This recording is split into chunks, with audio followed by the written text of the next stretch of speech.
ये एक ऐसा प्रश्न है जो थोड़ा सा इंटरेस्टिंग है। अभी तक तो सारे प्रश्न बिल्कुल सीधे सीधे थे, बिल्कुल ही सीधे।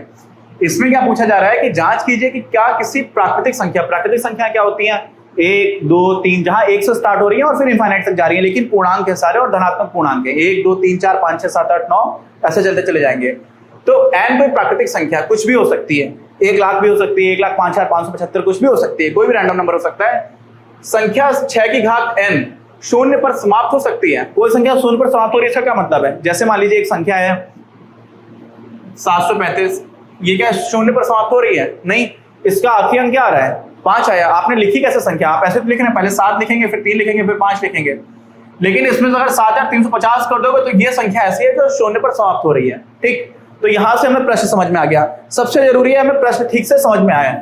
अब प्रश्न हमें समझ में आ गया, ठीक है। अब क्या करना है? पूछा जा रहा है कि 6 की घात n है, क्या वो शून्य पर समाप्त हो सकती है? यही तो पूछा गया। क्या करेंगे? 6 की घात n है, 6 के हम लोग क्या कर देते हैं? अभाज्य गुणनखंड लिख देते हैं। 6 के अभाज्य गुणनखंड क्या होते हैं? 2 गुणे 3 और पूरे की घात आप n कर दीजिए, हो गया। ठीक, अब अच्छा ये बताइए कि कोई भी संख्या जो शून्य में समाप्त हो रही होती है, जैसे हम लोगों ने अभी एक संख्या ली थी 7,350, जो संख्या शून्य में समाप्त हो रही है उस संख्या में 10 से पूरा पूरा भाग चला जाएगा। सोचिए, आप कहेंगे बिल्कुल चला जाएगा, 10 से आप 1 1 0 काट देते तो सीधा 735 मिल जाएगा।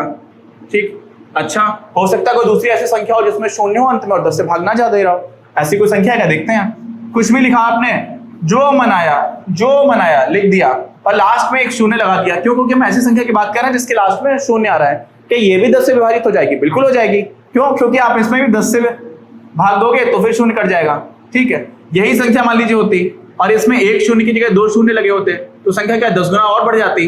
इसमें आप 10 से भाग देंगे तो ये भी चला जाएगा, ये वाला शून्य कट जाएगा, यहाँ पर ये बच जाएगा।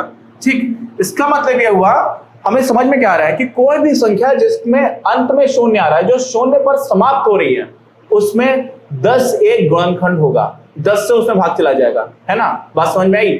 लेकिन 10 एक अभाज्य गुणनखंड तो है नहीं। 10 क्या है? एक भाज्य संख्या है। 10 क्यों एक भाज्य संख्या है? 10 एक भाज्य संख्या है क्योंकि 10 को आप 2 गुणे 5, ये जो अभाज्य गुणनखंड है, इनके रूप में लिख सकते हैं, इनके गुणन के रूप में लिख सकते हैं। ठीक, 2 अभाज्य संख्याओं के गुणन के रूप में लिखा जा सकता है। इसका मतलब ये हुआ कि आपको जो आधारभूत प्रमेय है अंकगणित की, वो क्या कहती है कि 10 को आप हमेशा 2 और 5 में ही तोड़ पाएंगे। क्यों? क्योंकि हमने अद्वितीय होने की बात कही थी, पहला लेक्चर याद करिए, राइट? तो उसमें हम लोगों ने बताया था कि इसके अद्वितीय होते हैं, यानी कि 2 और 5 में ही टूटेगा। 10 को आपको हमेशा तोड़ना है तो 2 मिले चाहिए होगा और एक 5 चाहिए होगा। अच्छा, दूसरी बात हमें यह भी समझ में आ चुकी है कि किसी भी संख्या के अंत में अगर शून्य है तो वो 10 से विभाजित हो रही होगी, इसका मतलब उसका एक गुणनखंड 10 तो होगा ही होगा। अब अगर 10 गुणनखंड है, इसका मतलब 10 की जगह आप बोल सकते हैं कि उसके गुणनखंड 2 और 5 दोनों हैं। बात समझ में आई? यही महत्वपूर्ण है कि 2 भी होना चाहिए और 5 भी होना चाहिए, राइट? अब देखिए 6 की घात n में जो गुणनखंड है वो क्या है? 2 है और 3 है। ठीक, अब इसी को आप एक्सपेंड कर दोगे, क्या कर दोगे? इसको खोल दोगे तो क्या हो जाएगा? 2 की घात n हो जाएगा गुणे 3 की घात n हो जाएगा। ठीक, अब 2 और 3 का गुणा करेंगे तो कभी भी आपको 10 नहीं मिलेगा।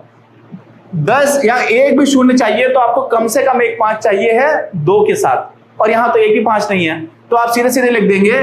क्योंकि आप क्या लिखेंगे? आप लिखेंगे क्योंकि आपको किसी भी संख्या को शून्य पर समाप्त होने के लिए वह संख्या 10 का एक मल्टीपल, यानी कि 10 का एक 10 उसका एक फैक्टर होना चाहिए, 10 उसका एक गुणनखंड होना चाहिए, राइट? ये आप लिख देंगे।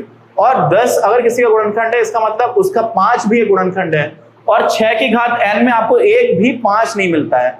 6 की घात n को जब आप अभाज्य गुणनखंडों में तोड़ करके लिखेंगे तो आपको 2 की घात n और 3 की घात n मिलेगा, लेकिन 5 नहीं मिलेगा। अब क्योंकि 5 नहीं मिलेगा तो शून्य नहीं आ सकता है। क्यों? क्योंकि 5 नहीं है तो 10 नहीं आएगा, 10 नहीं आएगा तो किसी भी संख्या के अंत में शून्य नहीं आ सकता। आगे समझ में? ये क्वेश्चन थोड़ा इंटरेस्टिंग था, यहां से थोड़ा सा आपका विजन खुल रहा था, लेकिन इसी में हम लोग थोड़ा सा खेल करके देखते हैं, है ना? खेल नहीं करेंगे तो फिर मजा नहीं आएगा।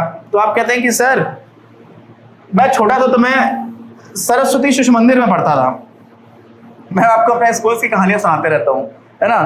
तो हम लोग जब छोटे थे तो सबसे छोटी कक्षा चलती थी अरुण और उदय होती थी उस टाइम पर, अब तो नाम शायद बदल गया होगा। तो अरुण और उदय में कुछ जो कक्षाएं होती थी, कुछ वेला बोलते थे वहां पर, बिल्कुल हिंदी मीडियम स्कूल था मेरा, तो वहां पर बोला था कौन सी वेला है, तो उसमें बहुत सारी वेलाएं गीत कहानी की होती थी। और गीत कहानी की वेला में अगर हम लोग को कहानी नहीं सुनाने को मिल रही होती थी तो बहुत खराब लगता था कि कहानी कैसे नहीं, हम लोग सुनाते थे, हम लोग को सुनने को मिलती थी। ऐसे ही एक वेला होती थी जिसमें खेलना होता था, तो नमस्ते जी और पता नहीं कौन कौन से खेल खेला करते, तब तो भूल गया हूं मैं। तो जब तक खेलने का पीरियड आ गया और खिलाया नहीं जा रहा तो बहुत गुस्सा आती थी। छोटे में लगता था क्या पूरा दिमाग खराब होगा, क्योंकि उस पीरियड का हम लोग बहुत वेट कर रहे होते थे। ऐसे ही आप लोग भी कभी वेट करते होंगे, गणित के साथ खेलने का मौका नहीं मिल रहा है तो खेल करके देखते हैं। खेलने की बात क्या है, हमारे पास टोटल कितने अंक हैं, हम लोग दशमलव प्रणाली का प्रयोग करते हैं। ठीक है, ये हटा देते हैं, इसको भूल जाते हैं थोड़ी देर के लिए। दशमलव प्रणाली की बात करते हैं, किसकी? दशमलव प्रणाली की। दशमलव प्रणाली में अंक कितने होते हैं? 10, 0 है, 1 है, 2 है, 3, 4, 5, 6, 7, 8, 9। अच्छा, इसमें एक चीज देखिएगा, कोई एक ऐसी संख्या जिसके अंत में 10 आ रहा हो, इसमें आप कितनी भी बार इसी संख्या को गुणा करेंगे, इसका वर्ग निकालेंगे, इसका क्यूब निकालेंगे, वर्ग करके देख लेते हैं, तो आपको क्या मिलेगा? 100 मिलेगा। यानी कि जो अंक अंत में था आपको वही मिलेगा। फिर आप इसमें 10 से गुणा करेंगे, आपको फिर से वही मिलेगा। ठीक, अंतिम अंक जो इकाई पर अंक है आपको वही मिल रहा है। एक में आप कुछ भी करिए, हमेशा आपको एक ही मिलेगा।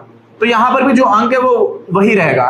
ऐसे ही आप 5 में देखिए, 5 में आप 5 से गुणा करेंगे, 5 का वर्ग करेंगे तो आपको 25 मिलेगा। अंतिम अंक 5 ही मिलेगा हमेशा। फिर आप एक और 5 से गुणा करेंगे तो आपको 125 मिल जाएगा। यहां पर भी जो आपको अंतिम अंक है वो 5 ही मिला। 6 से आप 6 में गुणा करेंगे तो आपको मिलेगा 36, अंतिम अंक 6 ही रहेगा। और यहां पर आप 6 से गुणा करेंगे तो आपको मिल जाएगा 216, यहां पर भी अंतिम अंक 6 रहेगा। तो आपको दिख रहा है कि 0, 1, 5 और 6 ये ऐसे अंक हैं जब आप कोई भी ऐसी संख्या हो जिसमें अंतिम अंक ये हो और आप उस संख्या में उसी से गुणा करेंगे, यानी उसका वर्ग करेंगे या उसी अंक वाली संख्या से गुणा करेंगे तो आपको वही अंक मिल जाता है। तो क्या सारे अंकों में ऐसा होता है क्या? सोचिए, सारे में ऐसा होता है क्या? सारे में ऐसा नहीं होता है। कैसे नहीं होता है, करके देखते हैं। लेकिन फिर भी एक पैटर्न बन रहा होता है, तो आपको समझ में आएगा कि 0, 1, 5 और 6 में तो हमेशा वही अंक रिपीट करेगा जब भी हम उसका वर्ग करेंगे या घन करेंगे। 4 देखिए, 4 में आपने 4 से गुणा किया, आपको मिला 16, यानी कि 4 में जब आप 4 से करें तो आपको 6 मिल जा रहा है। फिर से गुणा करिए 4 से तो आपको क्या मिल जाता है? 64, फिर से 4 मिल गया। आप इसमें फिर से 4 से गुणा करेंगे तो आपको मिल जाएगा 256, यानी कि 6 मिल गया। तो देखिए यहां पर जब आपने एक बार, जब 4 की घात 1 है इसका मतलब सिर्फ 4 है तो आपको 4 मिल रहा है, 4 की घात 2 है तो आपको 6 मिल रहा है, 4 की घात 3 है तो फिर से 4 मिल रहा है, 4 की घात 4 है तो फिर से 6 मिल रहा है, यानी कि यहां पर आपको 4, 6, 4, 6 ये मिलता चला जाएगा। ऐसे ही जब 9 की बात आती है तो 9 में आपने एक बार गुणा किया, 9 की घात 1 है तो 9 मिल रहा है, 9 की घात 2 कर दी तो आपको मिल जाता है 81, यानी कि 1 मिल गया। आप इसमें फिर से 9 से गुणा करेंगे तो आपको मिल जाएगा 729, यानी कि यहां पर भी देखिए जब घात 1 है तो 9 मिलेगा, घात 2 है तो 1 मिलेगा, घात 3 है तो फिर से 9 मिलेगा, घात 4 है यानी कि जब जब विषम घात है तब तक आपको 9 मिलेगा और जब जब सम घात है तब तक आपको क्या मिलेगा? 1। तो यहां पर आ जाएगा 9, 1, 9, 1, 9, 1। इसका मतलब 4 और 6 रिपीट तो कर रहे हैं, 4 और 6 में 4 आ रहा है, 6 आ रहा है, 4 आ रहा है, 6 आ रहा है, ऐसे 9 में क्या आ रहा है? 9, 1, 9, 1, लेकिन सिर्फ 2 बार आ रहा है। तो आप देख लेंगे कि इसकी घात क्या है। जैसे मान लीजिए 4 की घात 256 लिखी है तो मुझे पता है ये विषम संख्या तो है नहीं, सम संख्या है। जैसे ये सम संख्या है तो मुझे समझ में आ जाएगा कि इसका जो अंतिम अंक आएगा ना वो 6 ही आएगा। क्यों? क्योंकि जब भी 4 की घात सम है तो हमेशा आपको 6 मिलेगा। ठीक, तो यहां से अपने को एक आइडिया लग जाता है।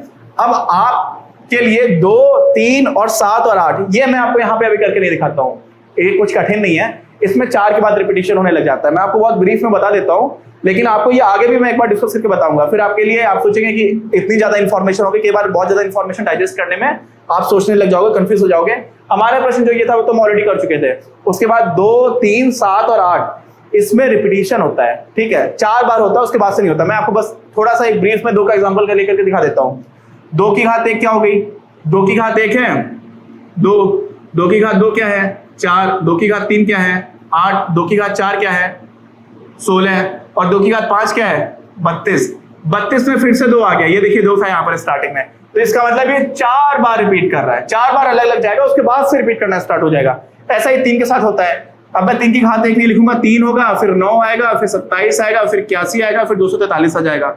तो जैसे 243 आया आपको फिर से ये मिल गया, यानी कि यहाँ पर भी 4 बार अलग अलग टर्म्स आएंगे। क्या क्या आएगा? 3, 9, 7, 1, यहाँ पे 2, 4, 8, 6। सिर्फ हम इकाई के अंक की बात कर रहे हैं। ठीक है, ऐसे ही 7 का है, ऐसे ही 8 का है, उसमें भी 4 बार रिपीट करता है। कैसे करता है, क्या करता है, आप मुझे कमेंट बॉक्स में लिख करके बताइए।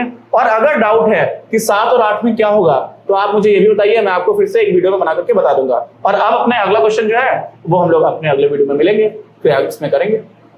अगर आपको ये वीडियो पसंद आया तो प्लीज इसे अपने दोस्तों के साथ शेयर करें, लाइक करें, आपके अपने चैनल अपनी क्लास को सब्सक्राइब करें और बेल आइकन को प्रेस करना ना भूलें। Thank you very much, have a nice day.